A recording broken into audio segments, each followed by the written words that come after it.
do we remediate students who are coming in the middle of the school year? We've seen a couple of different solutions to this.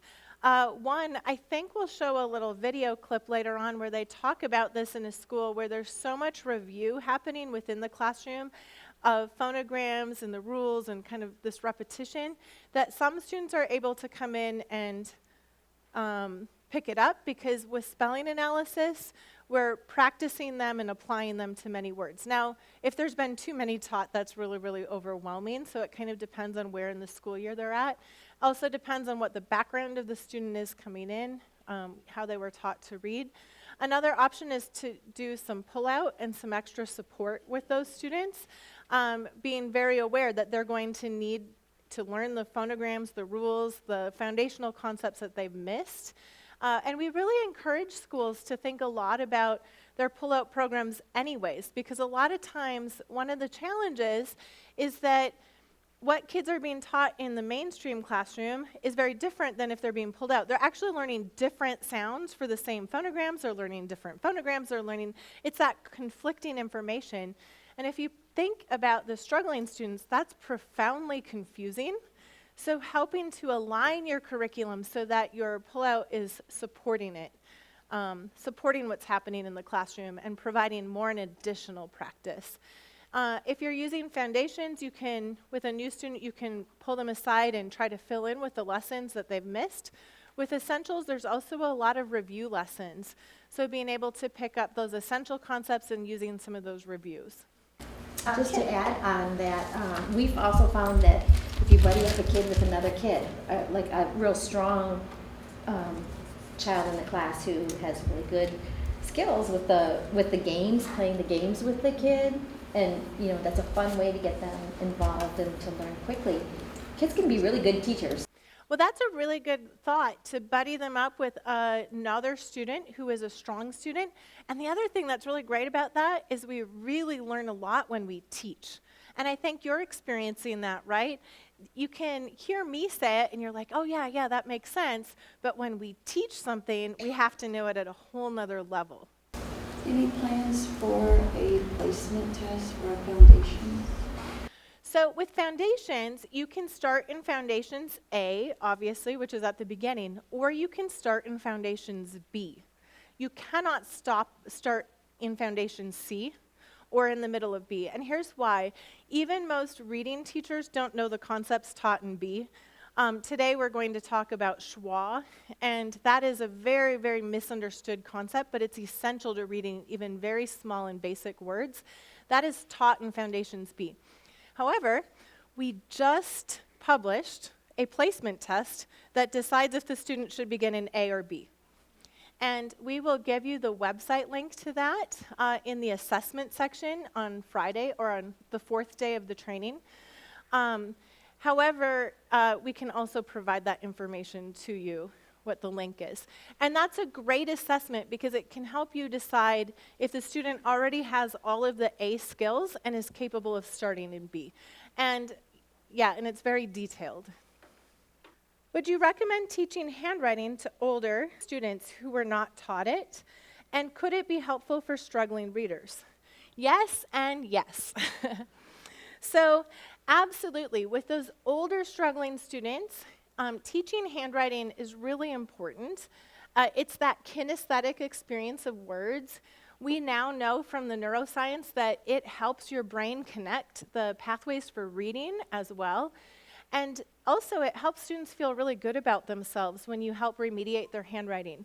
And as I mentioned yesterday, it's actually possible to teach all of the lowercase letters in about a week if you group them by stroke.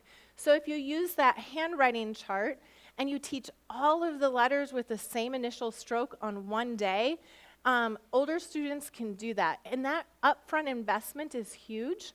Also, you'll see as we use spelling analysis that they need that handwriting to participate in that, because if they're struggling with handwriting, then they can't focus on how the words are read and spelled. And we also know from science that students who write by hand actually have better composition skills. It's a big part of composition and processing. Question about how fast or slow should we progress through the Foundations books. And I think that you know, the lessons are paced in a particular way, but I think where good teaching happens is you're very aware of your classroom. And you want your students to master this, so you don't want to skip ahead and kids are missing concepts. But you will find there are lessons that maybe go more quickly, and then you'll hit a lesson with a phonogram with more sounds that maybe they need to review. And it is okay to then say, we're going to play an extra phonogram game or two each day until we master these. So helping the students master this content is really important. And I think I can't stress enough the importance of mastery. It's not really about grades at this level. It's really about, do they have all these skills? Because these are the skills they need to read. And as we saw yesterday, these are the skills your whole education is built on. And I know that kids keep repeating reading, remedial reading. We have record numbers of students in remedial reading in college. So we're spending a lot of resources as a culture and as a country on remedial reading again and again and again.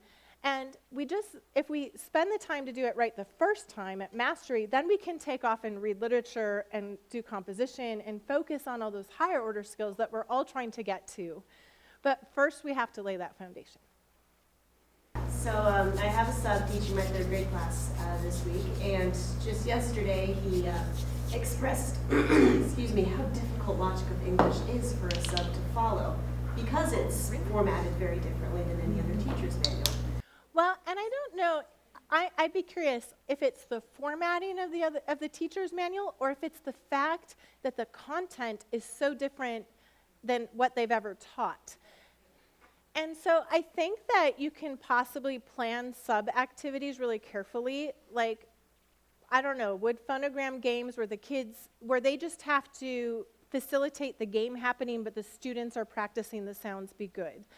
Would, if they're in, say, Foundation C, a reader day, that would be excellent, right? Just taking the reader portion of the lesson, that's going to feel very familiar. We're going to read this book, we're going to ask some questions, or the composition sections where they're identifying keywords, or they're creating a chart, or they're writing a brochure.